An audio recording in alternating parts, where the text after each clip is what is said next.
pour être tout à fait significatif, une fois que ce plan sera mis en œuvre, imaginons-le, jusqu'à ces termes, bien, il va demeurer une réalité juridique et judiciaire.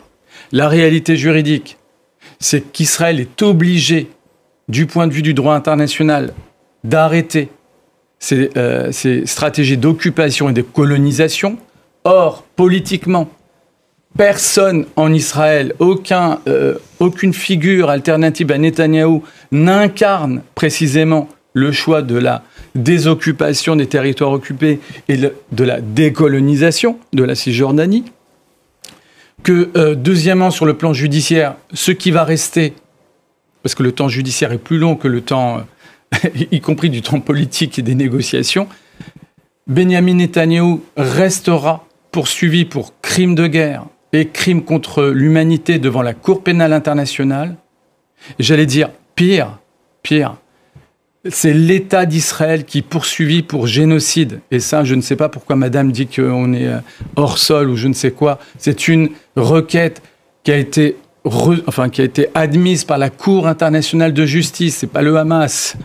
La Cour internationale de justice continue ses investigations pour apprécier la qualification de génocide par rapport à ce qui s'est passé et ce qui se passe à Gaza. C'est très sérieux.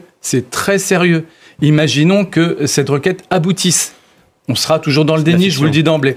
Et enfin, pour terminer, et pour illustrer ce déni, la commission officielle de l'ONU. La commission d'enquête mandatée par le Conseil des droits de l'homme de l'ONU, mi-septembre, qui accusait Israël de commettre un génocide. Elle a reconnu la réalité du génocide. Soit on prend en compte les actes, soit on est dans le délire militant. Et donc, soit on bascule dans un processus de paix fondé sur les faits et le droit international, dans l'intérêt de tous, encore une fois, dans l'intérêt de tous, parce que sinon on n'y arrivera jamais. Soit on va être dans des postures trop partiales. Et en plus, regardez juste un élément. Je voudrais donner la parole à Jean-David Chaillot. On en est là à saluer un accord qui est quand même conçu par Donald Trump, comme si Donald Trump était impartial. On a quand même la première puissance mondiale qui est pro-israélienne du point de vue historique. Et Donald Trump incarne ce soutien inconditionnel à Israël. Bon, on l'admet, parce qu'il y a une réalité. Ça n'enlève rien à l'urgence d'arrêter mais on le salue, c'est la pour guerre ça à Gaza. qu'on salue quand même un accord qui n'est pas équilibré, mais on le salue quand même. Et de permettre le retour des otages en Israël. Jean-David.